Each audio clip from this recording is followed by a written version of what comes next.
¿Alguna experiencia amarga en las redes o en razón de las redes? Bueno, sí, yo llegué a un momento en el que recibí tanta crítica por las redes sociales en el que me decidí cerrarlas.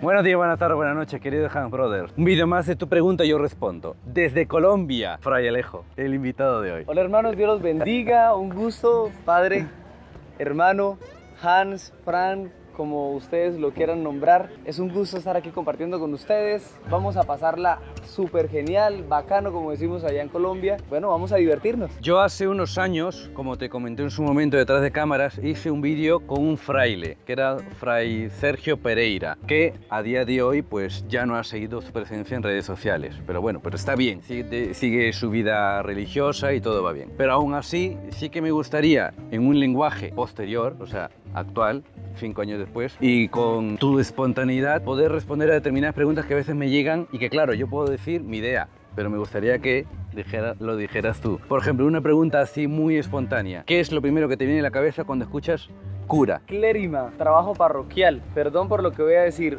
Una vida un poco solitaria referente o haciendo la comparación con la vida religiosa. De pronto sea un concepto erróneo de la vida diocesana, pero sí creo que está el concepto de vivir solo en la parroquia. Sí. Que tiene sus ventajas, pero también desde mi perspectiva también tiene muchas desventajas. Sí. A ver, la vida diocesana tiene esa dimensión, la soledad. Soledad en tanto que normalmente uno vive solo, pero en la realidad, por lo menos española, hay ocasiones en las que viene una hermana a vivir con el sacerdote, hermana de carne y hueso, viene su madre o su padre y están un tiempo, o el sacerdote va a vivir con sus padres y vive tranquilamente, o sea, no deja de haber una posibilidad de vivir en familia. En alguna ocasión, pues sí, un sobrino, una sobrina, solo que cuando son más jóvenes ya uno va con más cuidado. No vaya a ser que la gente piense que aquí está pasando algo raro y, hombre, no. Pero es que hay algo que me gusta mucho y es que nosotros, como vivimos en comunidad, fácilmente nos podemos cerrar al contacto con las personas, con el pueblo de Dios. Y la vida diocesana, creo que también, hablando de una perspectiva muy positiva, está siempre abierta a comunicarse o interactuar con la población o quienes asisten a la parroquia como tal.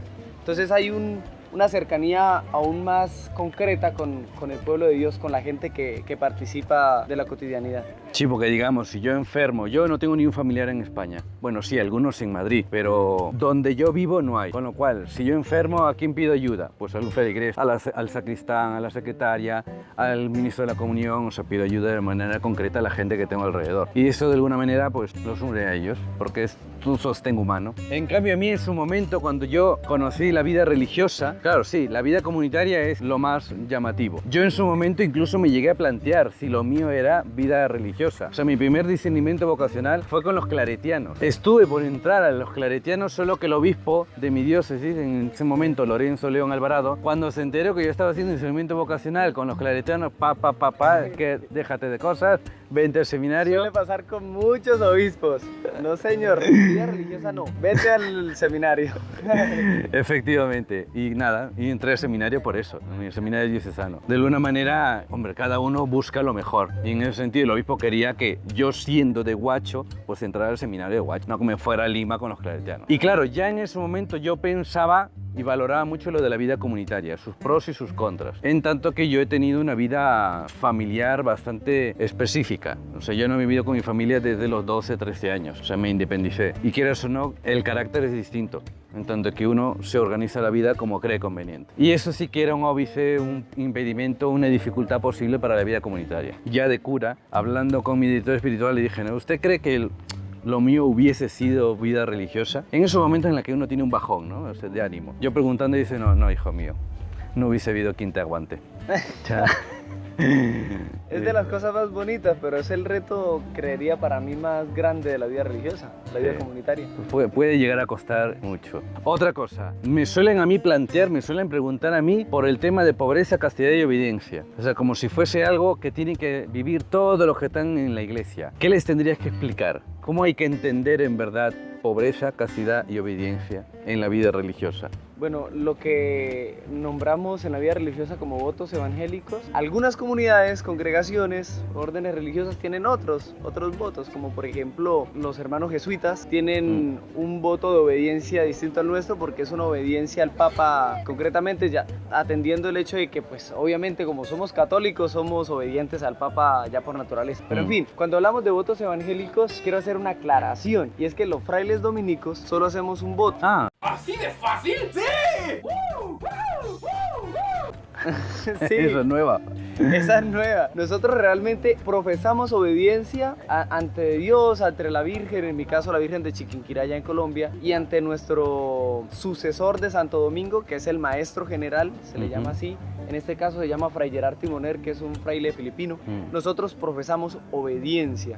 Porque en nuestro lenguaje creemos que quien es obediente es pobre y es casto. Claro, esto hay que vivirlo para entenderlo. Claro. Pero bueno, yéndonos a los votos evangélicos, porque atendiendo el hecho del seguimiento a Cristo es necesario o es una escalera que te lleva a seguir a Cristo, los votos evangélicos, cuando hablamos de pobreza en la vida dominicana, es muy distinto a la pobreza franciscana, que es una pobreza, creería, conceptualmente hablando, más conocida, porque es una pobreza que te asemeja a Cristo, que te hace ser hermano, ser el último, pero para hacerse parecido a Cristo. En el caso de la vida dominicana, la pobreza va a favor o está en pro de la predicación del Cristo pobre. Entonces nuestros bienes que son comunes están limitados, están sujetos o están ofrecidos o se ofrecen, perdón, para la predicación. Tenemos bienes para predicar y de esa manera nos hacemos pobres. Un caso concreto en Colombia. Un día eres rector de la Universidad Santo Tomás de Colombia. Al otro día estás de misión, si tu superior te lo manda, en el Catatumbo, en una zona bastante con mucho conflicto. Y al otro día misionas en carreras urbanas. Entonces, claro, ser obediente es complejo y es difícil porque te sacan del área de confort, ¿cierto? De la zona de confort y te asignan y usted, por profesar obediencia, tienes que obedecer. Ya. Bueno, esto es un tema del cual no podemos estar aquí ¿Y en la castidad? toda la tarde, que es bien larga aquí en Madrid. Bueno, referente a la castidad, podemos hablar muchas cosas, ¿no? O sea, tenemos en la Biblia muchas citas en las que podemos irnos como tal hacia este voto evangélico. Pero sí esto, durante la Edad Media o durante el nacimiento de órdenes como la de los hermanos jesuitas, la Compañía de Jesús, se hablaba mucho de la imitación de Cristo. Recordemos que la orden de predicadores nace en el siglo XII. Entonces estamos hablando de más de 800 años de historia y todo obedece también a un contexto histórico. Y cuando hablamos de castidad, nosotros nos asemejamos o intentamos imitar a Cristo, teniendo en cuenta que, pues, hombre, los jóvenes que pueden terminar viendo este video, los adultos que pueden terminar viendo este video, sabrán que Jesús fue un hombre que fue casto, ¿no? Y que a imitación de él mismo nos hacemos casto, pero también lo hacemos como un acto de amor, como un acto de entrega. Nuestro carisma tiene 4 pilares, vamos a hacerlos así de manera muy sencilla. La oración, la contemplación, que es muy importante, el estudio, que es muy relevante dentro de la orden, la vida comunitaria, ya lo habíamos mencionado, pero que todas se reducen en el 4º pilar, que es la predicación. Y cuando hablamos de predicación no es solo hablar aquí en una cámara o en el púlpito de una iglesia, sino que la predicación es muy amplia. Y cuando hablamos de predicación es contacto con el otro, encontrarse con el otro, y en el acto de entregarme yo al otro, ofrecer mi vida a una vida religiosa, a los hermanos, ya es un acto de amor. Entonces la castidad lo que hace es como fortalecer y sentirse armado por Dios para poder amar a los demás. Es como una entrega total. Es que también es difícil, o sea, es difícil hablar de esto que para muchos se contradice mucho. Sí. Porque es la pregunta que muchos jóvenes nos hacen. Hombre, estás joven, cásate, ten hijos. ¡Burro! ¡Burro! ¡Despierta!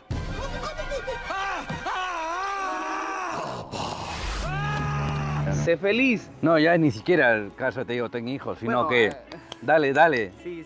Básicamente es eso. ¿Por qué no le das? Hoy en día se cree que es algo que si no se hace o si no se tiene en la cotidianidad, como que sería imposible vivir. Y yo creo que estamos también para hacer ejemplo para ustedes, para los que creen que dicen que es imposible, que sí es posible y que eso nos ayuda a tener una entrega más completa, absoluta de nuestra vida consagrada. Digamos, los sacerdotes diocesanos, bueno, el clero en general no tiene votos, pero sí trata de vivir estas virtudes de Cristo, pobre, casto y obediente. Obviamente también el principio de obediencia está clarísimo, en tanto que tenemos un obispo, un vicario general, vicarios episcopales y ya está.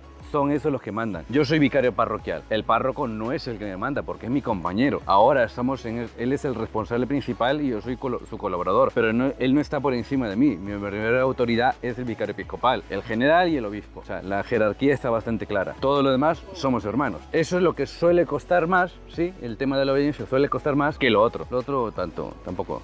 Ahora, sí que es verdad que el cura diocesano no tiene el desprendimiento de cara a un ideal o un fundamento como puede ser la predicación, porque yo tengo las cosas a mi nombre. Mi tarjeta de crédito, mi coche, todas esas cosas son mías de mí. Llegado el momento yo tengo que hacer testamento a quién se queda con cada cosa. Si mi padre, mi hermano, a saber. En cambio, él ya le pertenece a la congregación. Your brother's soul is mine.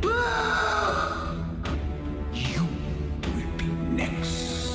Y como tal la congregación te asume y te da lo necesario para la predicación, pero lo que puedes ofrecer también económicamente hablando es de la comunidad. Un fraile dominico no puede tener un bien propio, es decir, no puedes tener un carro, no puedes tener una casa, a menos de que lo hagas a escondidas, pero eso sí está muy mal. Raro. Estaría raro, estaría feo, vamos. Sí. Esto es el hábito dominico. Dominicano. Vale.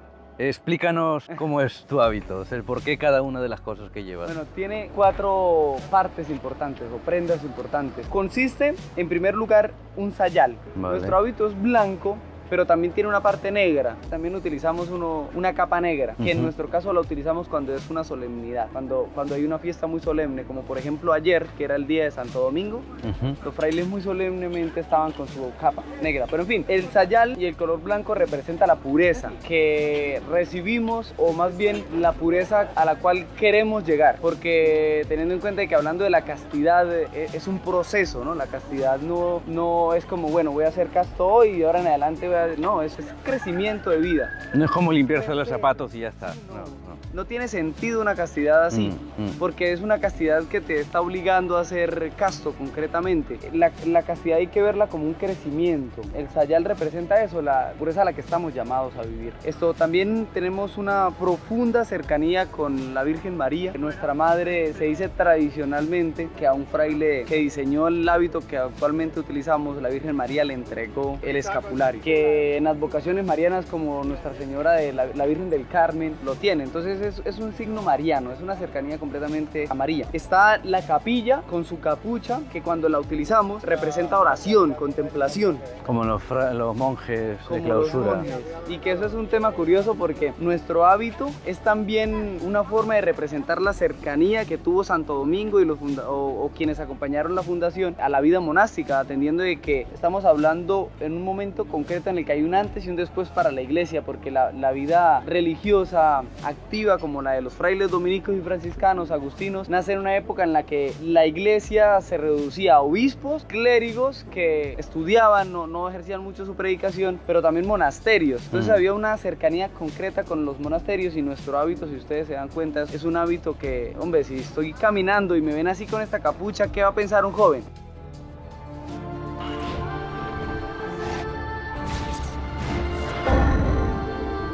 Y esto representa la contemplación. Hay un santo muy conocido en la orden que se llama Santo Tomás de Aquino. Es un gran teólogo. Y él decía que nuestra vida debería girar a contemplari et alis tradere et contemplat. Que en resumidas cuentas es contemplar y dar a los demás el fruto de lo contemplado. Cuando veas a un fraile dominico así, en una iglesia, déjalo quieto que está orando. Está en silencio. ¡Pero cállate, come mierda! ¡Cállate! Está en oración. Y eso representa como tal la capucha de la orden. Y finalmente el Santo Rosario. Tradicionalmente los dominicos han sido quienes promovieron la devoción al Santo Rosario. Se le atribuye a Santo Domingo de Guzmán, que es nuestro fundador, como tal el Santo Rosario, que tradicionalmente se cree que la Virgen María se lo entregó.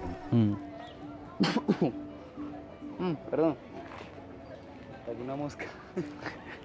Tradicionalmente se le conoce a Santo Domingo de Guzmán como la primera persona, ¿no? que impulsó esto. Pero ya más adelante con un papa que es dominico, San Pío V, fue quien promovió como tal la devoción al Santo Rosario por allá en el siglo XVI, en la batalla de Lepanto. Y bueno, tenemos la advocación mariana de la Virgen del Rosario, que es la advocación que los dominicos promovemos, en donde quiera que estemos. Y como tal, esto es el hábito dominicano. Es una tela bastante fresca, de pronto vas a encontrar tonos distintos de blancos, dependiendo de la provincia en la que estés, pero que en resumidas cuentas siempre va a ser el mismo y que nos caracteriza como dominicos. Y este es de Colombia.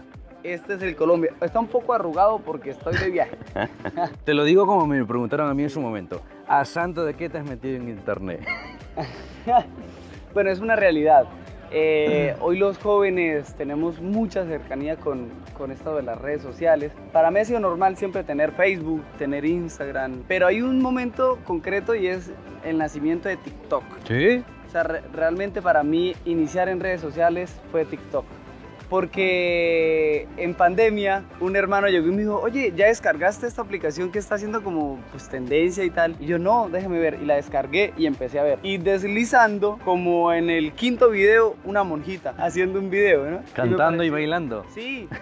Me pareció bastante curioso y entonces la empecé a seguir. Y como la empecé a seguir y le di like, pues los algoritmos me mostraron más sacerdotes, religiosos, laicos, laicas, monjas, muchas monjas. Entonces me pareció como, oye, qué chévere, ¿no? Qué chévere esto. Y para mí empezó haciendo como algo divertido y terminé haciendo un video de un chiste. Y me comentaron, hola, Fray, qué chévere que esté por aquí, bienvenido. Entonces me gustó, empecé a hacer videos y no sé en qué momento terminé haciendo videos para evangelización. Ya son más de, algo así como 2 años en redes sociales, pero sí fue por TikTok. O sea, que recuerdo que una de las monjitas, bueno, religiosas, porque monjita es otro término que es equívoco para hablar de la vida religiosa activa, una religiosa que es muy famosa en Colombia, que es Sor Selfie.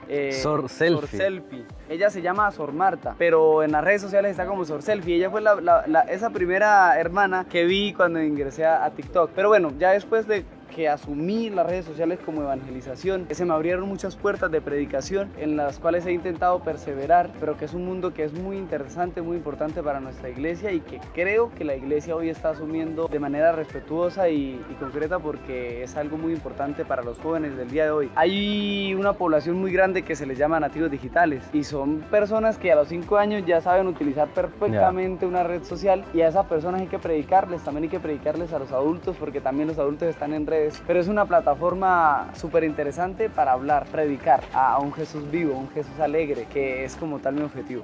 Me has dicho que has perseverado antes de la grabación, has perseverado durante muchos años en redes sociales. Sí. En este mundo del internet. ¿Cuál fue el momento más difícil, o no sé si hayas querido tirar la toalla, como decimos en Colombia, el que enfrentaste con este mundo de las redes sociales y que casi te deja o casi te hace replantearse el hecho de estar en redes? Empecé el 2015, he visto muchos empezar, crecer, triunfar y desaparecer. Y claro, he sido siempre un espectador. Yo he ido creciendo muy lentamente. Actualmente 11.000 en YouTube, pero muy lentamente. Tampoco tengo ninguna prisa. No puedo decir que haya habido un momento en el que haya dicho, mira, adiós. No creo, en tanto que es algo que hago porque me gusta. Es verdad que hay algunos que se alarman o se escandalizan por las cosas que hago. Tío, pues tururú, o sea, si no te gusta, pasa y mira otra cosa. Claro, o sea, es lo más fácil que puedes hacer. Si tú vas por la calle y ves algo que no te gusta, cruzas de acera y te vas por otro lado. Yo en ese sentido no he tomado yo tan en serio la actitud negativa que en algún momento han podido tener contra mí y que me haya puesto en cuestionamiento lo que hago. Ahora, otra cosa es que las iniciativas que he tenido, sí que han habido algunas que he dicho, esto se deja de hacer. No tiene la acogida, no tiene el fruto, no compensa, hablando muy humanamente, no compensa todo el esfuerzo que se hace y la recepción que se tiene, con lo cual sí que he abandonado yo determinados contenidos a lo largo de este año, ¿no? Porque yo empecé, por ejemplo, comentando el Evangelio. evangelio. Bien, hubo cierta cantidad de personas y yo trataba de comentarlo de modo desenfadado, o sea, no en plan capillita, o sea, es una frase muy española, o sea, no en plan muy devotísimo, no, porque para la gente, o sea, para la explicación devota, para eso tengo la misa. En misa sí que yo me pongo en plan, ¿no? Espirituoso, devotísimo y explico lo que haga falta. Pongo ejemplo de los santos y todo. El que ha estado en una misa mía entiende que cuando estoy en los vídeos no estoy en el mismo patrón de comportamiento. Pero aún así, esas explicaciones dejaron de tener la acogida que tenían. Llegó un momento en el que, a pesar de que hice reformulaciones del formato, terminé abandonándolo. No significa que he abandonado del todo. Puede llegar el momento en el que lo retome, sí, pero ahora actualmente estoy llevando pues otras cosas. Con lo cual, siempre he tratado de renovarme para al fin y al cabo llegar a la gente. Porque mi primer objetivo no es dirigirme a la gente ya creyente, sino a la gente que incluso le tiene manía a esto, que cuando ven esto les causa asco incluso. A esos, aunque sea haciendo algo absurdo, como puede ser ponerme a cantar, por lo menos que le rompa el patrón. ¿Cómo? Claro, es que la originalidad es importante también, ¿no? Porque en Colombia hay muchos influencers, ¿no? O evangelizadores digitales. En mi caso, en mi comunidad, no sé si lo conozca, Fray Nelson Medina. Sí. Él es un gran predicador. Tiene su público, al igual que, no sé, el padre J con su música, sí, el chileno. El padre Damián también con su música, con su creatividad, que es español. Todos tenemos un público concreto al cual nos estamos intentando sumergir. Y a veces esos públicos chocan, porque si el público al que yo me intento mostrar o evangelizar es joven en mi caso, porque yo intento ir a un público joven, eso no quiere decir que de alguna de las cosas que yo haga no le sirvan a un adulto, ¿cierto? Claro. A veces ese público joven o ese contenido que hago al público joven es visto por personas o muy ortodoxas o de tendencia muy progresista, porque eso es una realidad en nuestra iglesia. Hay mucha rivalidad en ciertas formas de ver nuestra iglesia, nuestra fe, y cuando pasa eso, la crítica es a veces hasta incluso muy destructiva, hablamos, ¿no? Sí. Es parte de las redes sociales también recibir crítica tanto constructiva como destructiva, que hace mucho daño, pero que también nos permite crecer, pero cuando los públicos chocan, se arma la guerra, una guerra fatal. Al fin y al cabo, ¿qué se va a hacer? Así es la vida.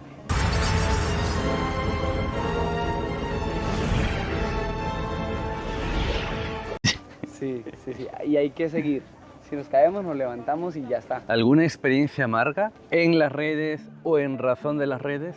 Bueno, sí. Yo llegué a un momento en el que recibí tanta crítica por las redes sociales, en el que me decidí cerrarla. Y dije, bueno, ya está. Primero está mi vida religiosa. No puedo permitir que esto me haga daño a la vida religiosa. No me lo puedo permitir porque es tirar al piso un proyecto ya de varios años. Entonces, para mí es importante la vida religiosa antes de que las redes sociales. Entonces, decidido completamente, orado, dije, voy a cerrar mis redes sociales. Y entonces, bueno, dije, se lo voy a comentar a mi formador. En este momento él es el provincial de nuestra provincia allá en Colombia. Y él me decía, pero es que no tiene sentido. O sea, no tiene sentido que por la crítica usted decida acabar con algo al que hayas invertido tiempo, hayas invertido trabajo, esfuerzo. Entonces, más bien replantee tus redes sociales, piensa en qué forma te puede hacer provecho para tu vida religiosa. Y de esa manera, pues, crecí también mucho, ¿no? Desde la perspectiva que tenía también para ver las redes sociales. Y bueno, fue bastante difícil porque estaba completamente decidido. O sea, dije, no, las redes hasta aquí fueron. Pero gracias a este hermano decidí seguir con un buen consejo. Y me alegro, y yo que me alegro. Y yo que me alegro, como dicen los españoles. ¿Qué es lo más bonito para usted de estar en redes sociales? Uno, que yo mismo puedo ver mi progreso, porque empiezo a mirar vídeos antiguos y digo, bueno, he mejorado en esto, en lo otro o en aquello. O sea, de alguna manera me ayuda a hacer un examen de mí mismo. Y obviamente también ver cómo voy envejeciendo, que han pasado años, ¿sabes? Han pasado años. Por otra parte, que de alguna manera llegará quizá un momento en el que yo tenga cierta edad, ya esté mayor, y viendo esto diga, qué ridículo era. Pero bueno, qué bien me le pasé. Sí. O sea, y tenía otra pregunta también. Esto siempre me lo he preguntado, nunca se lo he dicho a un sacerdote que está en redes. La cotidianidad como sacerdotes, como pastores de una parroquia concreta, ¿ha afectado algo tus redes sociales? Es decir, una devota al santo de tu parroquia o que asiste a tu parroquia, ¿no ha quedado así como, ay, Dios mío, el padre que celebra la Eucaristía hace tal cosa en redes sociales? Ninguno de los feligreses. ¿No has tenido nunca esa mala fortuna? Y mira que he hecho cosas curiosas, ¿eh? Siempre se han escandalizado o han criticado gente que no me conoce en persona, que no ha tenido trato conmigo, que puede haber incluso estudiado conmigo en la misma facultad, ¿eh? Pero luego trato, no hemos tenido ninguno, pero luego cargado de razones de decir, va. Sí, ven, hasta luego. No he buscado mujer y suegra para que me hagan la vida imposible, voy a estar ahí yo haciéndole caso a este. O sea, no, pero los feligreses incluso mismo, a ver, sí que ven una diferencia. Alguno incluso me ha llegado a preguntar delante de mi compañero en la parroquia, es que usted es muy distinto aquí en la parroquia y en los vídeos. Digo, no es que sea muy distinto. Yo lo de payaso lo tengo siempre. Otra cosa es que solo me vea en misa. Y en misa yo no hago el tonto. Yo en misa me concentro en lo que hago y cambio el formato. Que allí estoy, ¿no? In persona Christi. Un par de enormes simios se irguieron frente a mí, pero los mandé por los aires como 2 balones de fútbol peludos. O sea, ahí estoy para lo que estoy. ¿Que puede yo poner algún ejemplo absurdo en alguna misa porque hay niños en esa misa? Sí. Que haya mencionado a Auronplay o al Rubius o cosas así, pues sí. Pero porque hay niños allí y a la primera entienden. Porque quiero captar su atención. Pero luego, nada, lo más correcto posible, la predicación más doctrinalmente centrada posible y oye, ya está. Claro, yo no voy a mezclar cosas. Yo hago el tonto en internet, pero en el altar hago lo que tengo que hacer. O sea, sí que ha habido gente que me ha dicho, usted es muy distinto. No, es que me ubico en donde estoy. Delante de la pantalla, pues me siento libre en tanto que me muestro como soy, no tengo que ser un personaje. A quien no le guste, pues bueno. Adiós, sí. Sí, realmente yo creo que agradar a todo el mundo es imposible. Ni el chocolate lo hace. Vaya, no encuentro fallas en su lógica. Que agradar a todo el mundo sería imposible. Yo os voy a dejar las redes sociales de Fray Alejo, sobre todo el TikTok, que es donde está más abundantemente. O sea, y es donde empezó al fin y al cabo, ¿no? Su cuna digital. Sí, y después pasé a Instagram. Sí, así que dale apoyo mucho por allí y a ver si se anima también a subir ese contenido a YouTube, que al fin y al cabo lo tienes un poco abandonado, ¿eh? Sí. A veces es difícil atender a muchas redes sociales, pero bueno, eso también se trata también de la perseverancia en redes, ¿no? Porque hay personas a las cuales llegar. Pues muchas gracias, nada más, y cualquier cosa... Esta mosquita nos acompañó toda la transmisión, ¿no? Sí, la mosquita, Padre, la mosquita se hermano, despide. gracias por la invitación. En Colombia se acostumbra a decir padre.